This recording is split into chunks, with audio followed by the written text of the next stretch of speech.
Hello students, welcome back to the channel. आज हम लोग बात करने वाले हैं अपने इस प्लेलिस्ट के सेकेंड लेक्चर के बारे में, जिसके अंदर में हम लोग अलग अलग तरीके के मिरर्स के बारे में पढ़ने वाले हैं। तो बेसिकली पिछला लेक्चर जो है वो यहाँ पर दिया है, इसमें आप जाके देख लें कि ऑब्जेक्ट और इमेज में क्या फ़र्क होता है, ये हमने पढ़ा। फिर हम लास्ट में कंक्लूड किए थे कि इमेज बनाने के लिए लेंसेज और मिरर्स क्यों ज़रूरी होते हैं। आज हम बात करने वाले हैं उसी में से आगे टॉपिक पे, जो है मिरर्स। अब बेसिकली मिरर क्या चीज़ होती है? तो मिरर जो है वो एक रिफ्लेक्टिंग सरफेस होता है। जैसे अगर मान लीजिए ये मैं आपको बताता हूँ, ये एक मिरर है, देखिए दिखाई दे रहा है ये मिरर, ओके। तो ये अगर एक मिरर है तो इसके अंदर की अगर मैं आपसे बात करूँ तो मिरर बनाने का तरीका काफ़ी आसान होता है। जस्टिन वॉन लीबिग ने सबसे पहले एक मिरर बनाया था, जो एक जर्मन साइंटिस्ट थे, फिजिसिस्ट थे। मिरर बनाने के लिए पहले एक प्लेन कांच चाहिए, ग्लास, उसके ऊपर सिल्वर की कोटिंग कर देते हैं। तो जैसे ये कांच है, इस तरफ से ब्रेड के ऊपर बटर कैसे लगाते हैं, तो समझिए ये ब्रेड है कांच का, उसके ऊपर सिल्वर की कोटिंग कर दी, बटर लगा दिया। उसके ऊपर फिर हम लेड ऑक्साइड वगैरह की कोटिंग करते हैं। तो एक मिरर देखने में, अभी देखिए इसके पीछे तो प्लास्टिक है, शाइनी सरफेस सामने है। मेरे पास मान लीजिए ये एक छोटू सा मिरर है, ये वाला। तो इसके अंदर में अगर मैं आपसे बात करूं तो ये देखिए इसके अंदर में शाइनी सरफेस सामने है, पीछे देखिए ये आपके पास में लेड ऑक्साइड की कोटिंग है। ये कोटिंग इसीलिए होती है ताकि आपके पास में जो पीछे सिल्वर है, जो बहुत जल्दी ऑक्सीडाइज हो जाता है हवा के कांटेक्ट में आके, हवा में जो ऑक्सीजन है उसकी वजह से वो काला पड़ जाता है। इसीलिए आपने कभी कभी देखा होगा चांदी वगैरह के बर्तन थोड़े काले ब्लैकिश हो जाते हैं, है ना। और कभी कभी पुराने मिरर में ऐसे किनारे अगर आप देखते हो तो किनारे जो है वो कभी कभी करोजन जैसा दिखाई देता है। तो चलिए इसी से हम आगे स्टार्ट करते हैं। तो हमारे पास 3 टिपिकल टाइप के मिरर हैं। सबसे पहला जो मिरर हमारे पास में है वो है प्लेन मिरर। उसके बाद में जो हमारे पास में मिरर आता है वो आता है स्फेरिकल मिरर। प्लेन मिरर तो ये वाला है जो हम घरों में यूज़ करते हैं, सीधी सी बात है। स्फेरिकल मिरर्स, ये देखिए आपने मॉल वगैरह में ये टाइप का मिरर देखा होगा, ये वाला, ये मॉल वगैरह में देखा होगा आपने, पार्किंग में जाने के टाइम पे, या फिर सोसाइटीज़ के अंदर में ये होता है। या फिर अगर मैं आपसे कहूँ चम्मच, ये बड़ा मस्त एग्जाम्पल है। चम्मच जो है उसके अंदर अगर आप देखोगे तो चम्मच का जो सरफेस है, चम्मच ये ऐसा वाला अंदर कॉनकेव वाला, उसको धीरे धीरे दूर लेके जाओ तो आपकी इमेज उल्टी हो जाती है, ये ऐसा उल्टा दिखाई देते हो, इसको बोलते हैं इन्वर्टेड। उसके बाद में ये भी एक कॉनकेव मिरर है। फिर अब ज़रा आगे चलते हैं, इतना तो हम पढ़ चुके हैं, ठीक है। अब अगर हम बात करें आगे, तो बेसिकली ये मिरर का नाम स्फेरिकल मिरर क्यों पड़ा? स्फेरिकल में 2 नाम आते हैं, एक है कॉन्वेक्स, दूसरा है कॉनकेव। तो आइए इधर देखते हैं। मान लीजिए मेरे पास एक बड़ा सा बॉल है, मैं अभी आपको इस डायग्राम की बात सिखा रहा हूँ, ये वाली, इस डायग्राम के बारे में बात कर रहे हैं। तो अगर ये बड़ा सा हमारे पास में एक मिरर है, उस मिरर के अंदर ध्यान से समझिएगा एक बड़ा सा स्फेरिकल बॉल है। अब वो स्फेरिकल बॉल में जो बाहर का सरफेस है वो शाइनी है, देखिए ये है ना, ये पूरा का पूरा ऐसे बाहर है, बाहर फुल, ये देखिए, ये मान लीजिए ये जो आपको दिखाई दे रहा है वो ये पार्ट है, ये वाला पार्ट, ये वाला पार्ट। तो ये जो अंदर है ना, ये अंदर, ये थोड़ा अंदर है ऐसे, ये यहाँ से थोड़ा ऐसा ग्रूव है, ये ऐसे अंदर है, अंदर। अब इसी को यहाँ पे मैं जो है वो क्या करता हूँ, जोड़ देता हूँ, ये ऐसे करके इसको पूरा जोड़ देता हूँ, तो ये ऐसा बॉल बन जाएगा ऐसे। तो क्योंकि ये जो मिरर हैं ये थोड़े कर्व होते हैं, अगर आप इनको ध्यान से देखेंगे तो इनके अंदर में ये जो पार्ट है ये अंदर है, ठीक है, और यहाँ से इसमें हल्का सा उभार होता है, ये थोड़ा बाहर बल्ज है। अगर इसको मैं पूरा एक्सटेंड कर दूँ तो ये पूरा एक स्फीयर बन जाएगा, इसीलिए इसको बोलते हैं स्फेरिकल मिरर।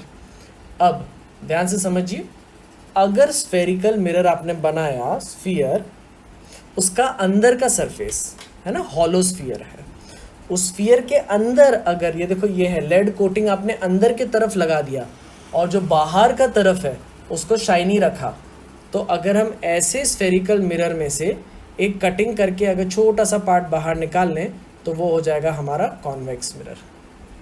तो कॉन्वेक्स मिरर में बल्जिंग होती है, आपके तरफ में बल्ज होता है, ये कॉन्वेक्स मिरर बल्जिंग होती है, ठीक है, ओके।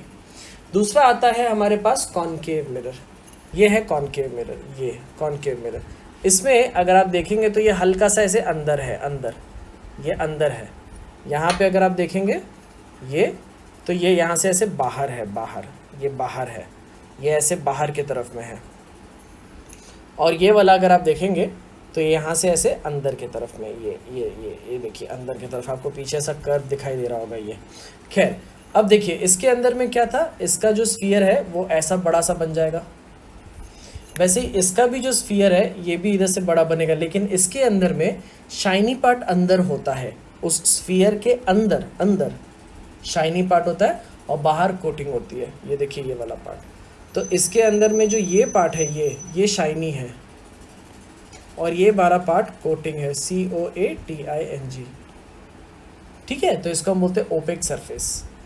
अब ऐसा मिरर जो हुआ इसको हम बोलते हैं कॉनकेव और ये वाले को बोलते हैं कॉन्वेक्स। चलिए अब आगे बात करते हैं।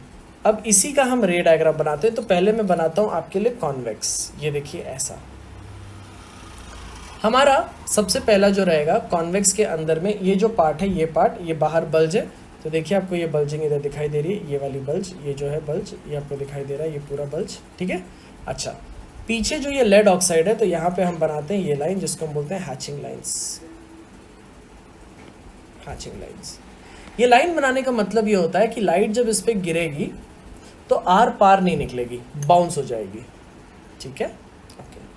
अब इसका अगर मैं स्फीयर बनाऊँ, स्फीयर, क्योंकि ये बल्ज है, इसका स्फीयर बनाऊंगा तो इस तरफ बनेगा पूरा का पूरा। तो देखिए ये ऐसे डॉट डॉट डॉट डॉट जो है, ये देखिए ये dot dot dot dot dot dot dot dot dot dot dot dot, ये क्या हो गया, ये स्फीयर हो गया हमारे पास में। ठीक है, पक्का समझ में आ गया? ओके। अब अगर हम बात करें स्फीयर का जो सेंटर होता है उसको मैंने प्लॉट किया, सी बोल दिया। सी को बोलते हैं सेंटर ऑफ कर्वेचर, कर्वेचर का सेंटर। ये जो स्पॉट है, अब ये स्पॉट किधर है, देखिए ये ऐसे बल्ज जो ये पूरा गोल जा रहा है, अगर मैं इसको आपके तरफ घुमा दूं ऐसे, तो इसका बल्जिंग जो है पीछे आ जाएगा। तो ये जो बीच का स्पॉट है, ये बीच का स्पॉट, इसको बोलेंगे पोल। साइड से देखने में ये जो है हमारे पास में पोल इधर दिखाई देगा। ठीक है, लेकिन सामने से देखेंगे तो ये जो सेंटर का पार्ट है इसी को हम बोलते हैं पोल, इसको। तो ये आ गया हमारे पास में पोल, सेंटर ऑफ कर्वेचर और पोल। Centre of curvature and pole के बीचों बीच जो रहता है वो होता है फोकस। बीचों बीच जो रहता है वो होता है फोकस। ये हो गया फोकस। पोल से लेकर सेंटर ऑफ कर्वेचर तक की दूरी को हम बोलते हैं रेडियस ऑफ कर्वेचर। नाम अच्छे से पढ़े। पोल से लेकर फोकस तक की दूरी को बोलते हैं फोकल लेंथ। तो हमने अभी तक क्या क्या चीज़ पढ़ा? सेंटर ऑफ कर्वेचर वो है ये, पोल वो है ये, लेट्स से मैं इसका नाम इधर P दे देता हूँ, फोकस वो है ये। पोल से लेके फोकस तक की दूरी को बोलते हैं, ये दूरी को फोकल लेंथ। पोल से लेके सेंटर तक की दूरी को बोलते हैं रेडियस ऑफ कर्वेचर। तो इतनी बातें हमने पढ़ ली है। ठीक है, चलिए अब आगे चलते हैं। आगे चलने के बाद में अब हम लोग को पढ़ना है, नेक्स्ट है, अगर जो लाइन पोल, उसके पीछे फोकस और उसके पीछे सेंटर, तीनों को कनेक्ट कर दे तो उस लाइन को हम बोलते हैं, that line is called as principal axis. Principal axis. ठीक है, मान लीजिए यहाँ से इस स्पॉट से, ये सेंटर से ये लाइन ऐसे आर पार जा रही है, तो इसको हम बोलेंगे प्रिंसिपल एक्सिस। ठीक है, आगे चलते हैं, हम लोग बात करते हैं हमारे दूसरे मिरर के बारे में जिसका नाम है कॉनकेव मिरर। कॉनकेव, केव, केव, केव, ऐसा केव, गुफा, अंदर, मतलब ये मिरर के सामने खड़े हो जाओगे ना तो इसका सरफेस जो है, शाइनी सरफेस, वो आपको ठुल्लू दिखाएगा। ठुल्लू, कपिल शर्मा देखा है आपने, आपके तरफ में से अंदर रहेगा, अंदर। लेकिन अगर ये कॉन्वेक्स यूज़ करोगे और उसमें चेहरा देखोगे तो इसमें जो ये सरफेस है ये आपकी तरफ बल्ज होगा, bulge, shiny part, shiny part, ये बाहर है, ये अंदर है। ठीक है, अब इसका मुझे स्फीयर बनाना है, तो इसका स्फीयर बनाऊंगा तो ये इस तरफ में ऐसा स्फीयर बनेगा। देखिए मैंने आपको दिखा दिया, ये जो सरफेस है हमारे पास ये आ गया कॉनकेव सरफेस। देखिए ये वाला ऑरेंज वाली लाइन, ये देखिए ये, और उसी को अगर आगे एक्सटेंड करूँ तो ये देखिए ये इस तरफ में से आपका स्फीयर बन जाएगा। ठीक है, अब इसमें जो पोल है वो ये पॉइंट है, ये सेंटर का पॉइंट है ना, ये पॉइंट। तो ऐसे देखूंगा तो यहाँ पे जो पॉइंट है वो आपको पोल दिखाई देगा, वहाँ से जो ये स्ट्रेट लाइन जाएगी तो पोल देखो, ये रहा हमारा पोल, ये रहा पोल, और जो स्ट्रेट लाइन जा रही है लाल रंग की उसको हम क्या बोलते हैं? Principal axis. इसी का जो सेंटर होगा उसको हम बोलेंगे centre of curvature. Centre of curvature and pole के बीच का जो पॉइंट होगा उसको हम बोलेंगे focus. Centre of curvature and pole के एग्जैक्ट बीच में फोकस होता है, तो बस पोल से फोकस तक की दूरी को हम बोलते हैं फोकल लेंथ। उसी हिसाब से पोल से सेंटर तक की दूरी को बोलते हैं रेडियस ऑफ कर्वेचर। तो इतनी सारी बातें हमने कर ली है, ठीक है। अब आगे चलते हैं। ये होने के बाद में जो मैंने अभी वर्ड्स आपको सिखाए हैं उनके डेफिनेशन के बारे में बात करते हैं। आइए, स्फेरिकल मिरर, ये दोनों मिरर्स को हम बोलते हैं spherical mirrors. The mirror whose reflecting surface forms a part of a hollow sphere. ये एक रिफ्लेक्टिंग सरफेस है, छोटे छोटे सरफेस। ये देखिए, पूरा मिरर तो काफ़ी बड़ा था, उसका छोटू सा सरफेस, ये जो सरफेस हुआ, ये सरफेस या फिर ये सरफेस, ये एक बड़े से स्फीयर का पार्ट है, हॉलो स्फीयर का।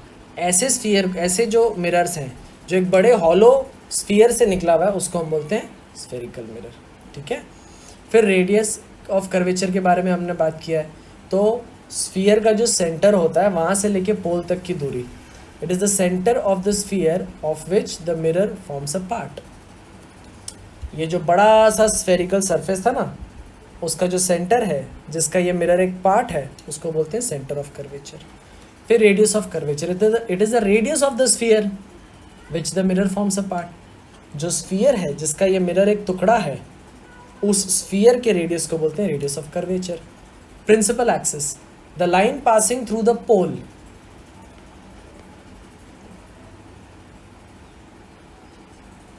and the center of curvature of the mirror is called principal axis। जो लाइन पोल, जो हमने ये पार्ट बोला था, और सेंटर, उसमें से जो लाइन जा रही है हम उसको बोलते हैं principal axis. Linear aperture, linear aperture का मतलब होता है ओपनिंग। इसका मतलब होता है मेरे राजा opening, opening. So it is the diameter of the circular boundary of the mirror. अब देखो, इसकी जो डायमीटर है, डायमीटर मतलब देखो, अभी ये ऐसे देखने में इसका डायमीटर होगा ना, सर्कल दिख रहा है, तो ये जो डायमीटर हुआ इसको बोलते हैं linear aperture. Linear straight diameter. वैसे ही ये वाला है कॉन्वेक्स, तो इसका जो ये लीनियर डायमीटर हुआ इसको हम बोलते हैं, ये डायमीटर को बोलते हैं लीनियर एपर्चर। ये हो गया कॉनकेव, कॉनकेव, कॉनकेव, ये हो गया कॉन्वेक्स, ठीक है, ओके। उसी हिसाब से एंगुलर एपर्चर। तो अभी देखिए, मान लीजिए ये मेरे पास कॉनकेव सरफेस है और इसका यहाँ पे कहीं तो सेंटर है, ये ऐसा सर्कल बनेगा, स्फीयर। तो यहाँ से अगर मैं सेंटर तक दो लाइन ले लूँ, मतलब बोलने का मतलब समझिए, इधर मान लीजिए ये इधर से लेके इधर तक है ना, तो ये लाइन इधर ले लूँ और ये लाइन इधर ले लूँ, तो ये जो एंगल बना सेंटर पे, ये इस एंगल को बोलते हैं एंगुलर एपर्चर। मतलब सेंटर पे जो एंगल बन रहा है ना मिरर के डायमीटर से, ये सरकमफ्रेंस से, उसको बोलते हैं हम एंगुलर एपर्चर। बस ये नाम है, बस समझते जाना है हमने। प्रिंसिपल फोकस मतलब the point on the principal axis when a beam of light parallel to the principal axis either actually converges into और appears to diverge from after reflection is called as focus. इसके बारे में थोड़ा depth में पढ़ेंगे। In short, centre और पोल के बीच का पार्ट है। चलिए, इतना होने के बाद जरा आगे चलते हैं। अब ना हम लोग ये सीखेंगे कि मिरर में इमेजेस बनती कैसे। तो उसके लिए टोटल 4 रूल है हमारे पास। पहला रूल, ये कौन सा मिरर हो गया हमारे पास, कॉनकेव है कि कॉन्वेक्स है? तो भाई ये हो गया कॉनकेव। रूल नंबर 1, जो रेज हमारे पास पैरेलल आएंगी प्रिंसिपल एक्सिस के, ये प्रिंसिपल एक्सिस है, जो रेज पैरेलल आ जाएगी कॉनकेव में, वो सारी की सारी ray after reflection they will meet at focus. ये पहला रूल है। तो देखिए, ये रे इधर से आ रही है, ये इधर से आ रही है, रिफ्लेक्शन के बाद फोकस में से जा रही है, और जब भी रे रिफ्लेक्ट होके जहाँ पे मिलेगी, 2 रे, ये पहली रे है, ये दूसरी रे है, जहाँ पे मिलेगी उस स्पॉट पे आपको इमेज बनती है। तो पहला है, any ray parallel to the principal axis passes through the focus after reflection. Rule number 1। Rule number 2, इसका उल्टा, अगर हमारी कोई रे फोकस में से जा रही है तो रिफ्लेक्शन के बाद वो क्या हो जाएगी, पैरेलल हो जाएगी प्रिंसिपल एक्सिस के। पहले वाला था रेज पैरेलल आ रही है तो फोकस से जाएगी, दूसरा है फोकस से आ रही है तो रिफ्लेक्शन के बाद पैरेलल हो जाएगी। आगे चलते हैं। तीसरा, अगर कोई रे सेंटर ऑफ कर्वेचर से जा रही है तो वो अनडिविएटेड जाएगी। मतलब कोई भी रे अगर सेंटर ऑफ कर्वेचर से जा रही है, देखिए ये रे सेंटर ऑफ कर्वेचर पे आ रही है, देखिए ऐसे ऐसे ऐसे करके इधर गिरी और बाउंस होके उसी में से चली गई ऐसे। वैसे ही हमारे पास में ये वाली रे देखिए, ये ऐसे आ रही है सेंटर ऑफ कर्वेचर से, बाउंस होके रिटर्न ऐसे जा रही है, तो इसको हम बोलते हैं third rule. Fourth rule, object हमेशा हम लेफ्ट साइड में रखेंगे। Object is always kept on the left hand side. अब पहली बात, सर ये रूल्स जो है ऐसा ज़रूरी है कि हम मिरर में हमेशा लेफ्ट साइड में ही खड़े रहें? हम ऐसे नहीं मिरर में राइट साइड में खड़े हो सकते हैं, लेकिन हम एक साइन कन्वेंशन लेते हैं कि दुनिया भर के जितने ऑथर्स हैं जो भी ये टॉपिक पढ़ाएंगे वो यही साइन कन्वेंशन मानेंगे। पक्का क्लियर हुआ? ठीक है, तो चलिए अगर ये 4 रूल हमारे क्लियर हो गए हैं तो हम लोग चलते हैं अपने नेक्स्ट पार्ट पे, जो है कॉनकेव मिरर। अब देखो राजा, कॉनकेव मिरर में हमारे पास में बहुत सारी केसेस हैं, तो ये केसेस में कहाँ पे कौन सी इमेज बनती है, ये सारी चीज़ें, एंड कॉन्वेक्स में कहाँ कौन सी इमेज बनती है, ये सारी चीज़ें हम पढ़ेंगे हमारे नेक्स्ट क्लास में। तो जुड़े रहें टॉपिक के साथ में। आपको मेरे ख्याल से इतना सा पार्ट समझ में आ गया होगा। अगर ये वीडियो आपको समझ में आ गया है तो इसे लाइक ज़रूर करें, चैनल को सब्सक्राइब कर लें और बेल आइकन ज़रूर दबा दें। ठीक है, इसी के साथ में पढ़ते रहें और बहुत बहुत आगे बढ़ते रहें। धन्यवाद।